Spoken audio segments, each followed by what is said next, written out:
Kipi ni sahihi kwako kama designer? Kuajiriwa au kujiajiri?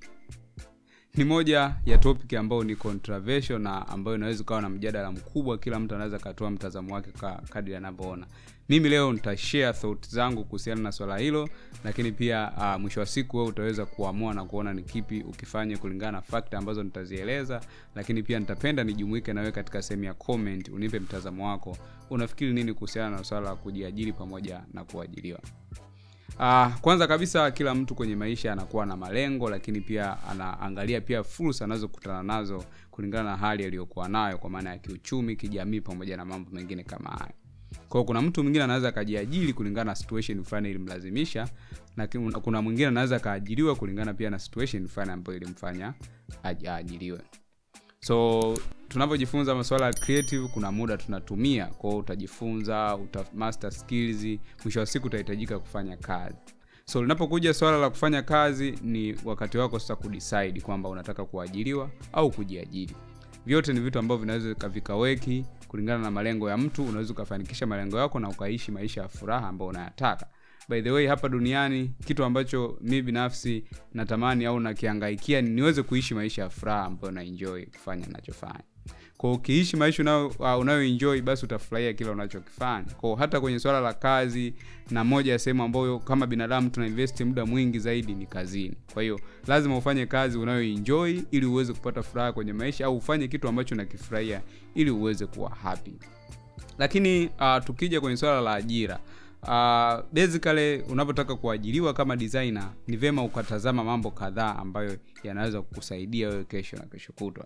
Kwanza kabisa, lazima ujue ni aina gani ya ajira ambayo unaitaka kuweza kuajiriwa. Ni full time au ni temporary, au unataka kufanya part time na vitu kama hivyo. Na je, ajira hiyo unataka ikupe nini kwa wakati huo unaanza?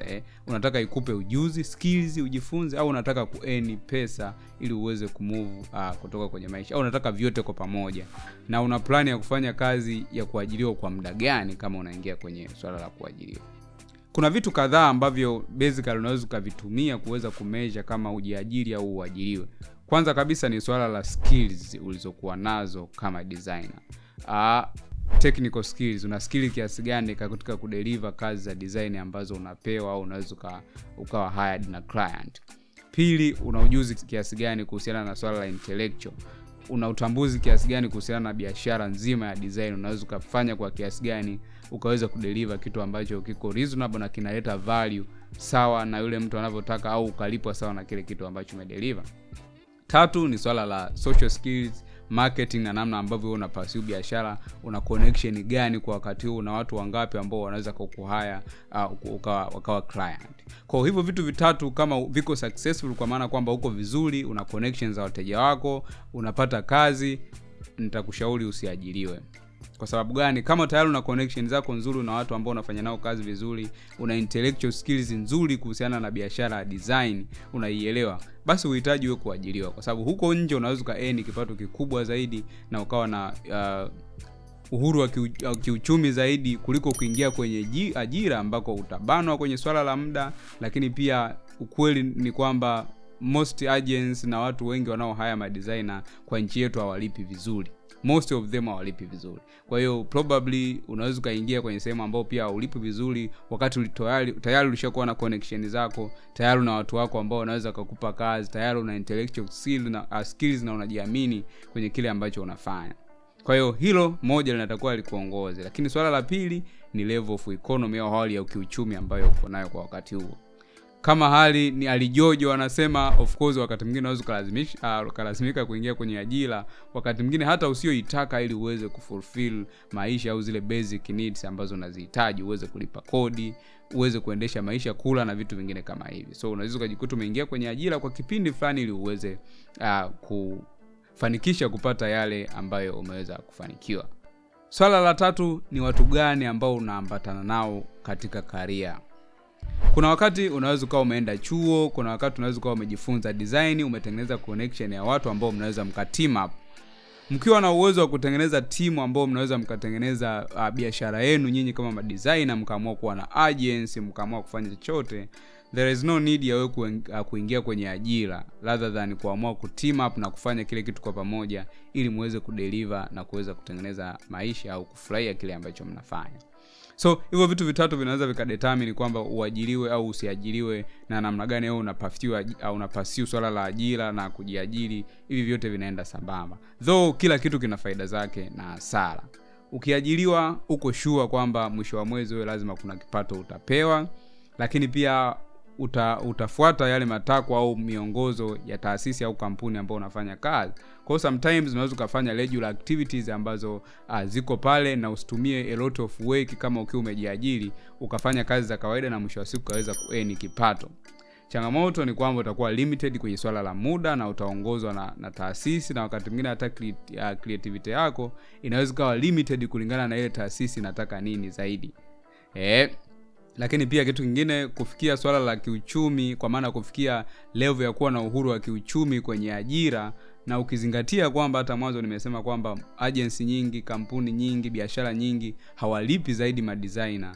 Sijui kwa nini, ni namna ambavyo wanatuchukulia, lakini moja ya kitu ambacho pia kinatakiwa tukitilie mkazo katika kuelimishana ni kutafuta uwezekano wa kuwa na tuweze kulipwa vizuri by the way madesigner kwa kazi ambazo tunafanya ambazo zina umuhimu mkubwa. Tujiposition vizuri, tudeliver kazi nzuri ili tukidai maslahi tuweze kuwa katika position sahihi ya kuweza kuzingatiwa na kuweza kuearn zaidi. So tukija kwenye swala la kuajiri, kujiajiri pia na kwenye kuna faida zake. Unakuwa full of control kwenye muda, unaweza ukaplan kitu chochote ukakifanya kwa wakati, lakini pia unakuwa na uwezo mpana au mawanda mapana ya kumanage biashara. Kwa maana hiyo, kama hujui kwa jinsi ya kurani biashara au ujifunzi kuhusu kurani biashara, kurani mwenyewe kama designer itakuwa ni ngumu, kwa sababu kunahitaji a lot of hard working na uweze kujua usipopata client ndo hutopata pesa, ukipata client ndo umetengeneza pesa. Kwa hiyo ni faida moja hapo ambayo unaweza kuipata, lakini ni rahisi zaidi kufikia malengo yako ya kiuchumi kwa haraka ukilinganisha na kujiajiri.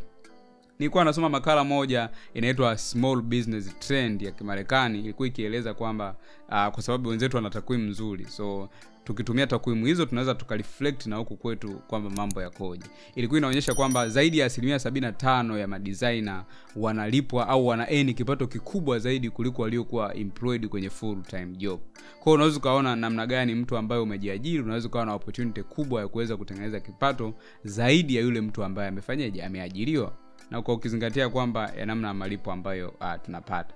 Kikubwa tu ni kwamba ukiwa kama freelancer au ukiwa kama designer ambayo inajitegemea, nitakujifunza zaidi kuhusiana na business skills na ujue namna ya kurani biashara yako, management side, lakini pia business wide, lakini pia kwenye creativity pia uwekeze muda mwingi kuhakikisha una master vile vitu ili uweze kuwa hard kirahisi na utengeneze pesa kama designer. So ukimaster hivyo vitu utaona maisha ni rahisi, utaweza kurani biashara simple na utatamani kurudi au kuingia kwenye ajira. But nitasema kitu kimoja. Kwa yule mtu ambaye anaanza career, huna way to go, kwa mfano ndo unaanza, ni vizuri pia kuweza kuingia kwenye ajira ili uweze kujifunza.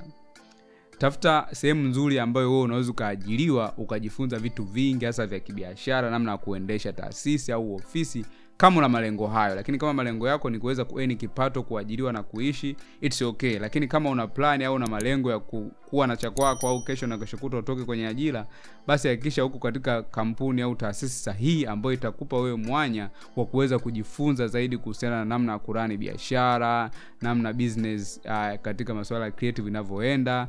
Unaweza ukatumia opportunity hiyo kutembea kwenye maofisi ya wengine au connect na watu wengine wanaofanya biashara husika ili ujifunze zaidi. Naamini baada ya miaka 2, 3 hata 4 ukiwa kwenye ajira unaweza kuwa umejifunza vitu vingi. Hata kesho na kesho kutwa ukiamua kujitegemea na kufanya biashara zako kama designer, kuna uwezekano mkubwa wa kufanikiwa kuliko ukianza tu kutoka kwenye kujifunza na kuanza kufanya kazi kama designer.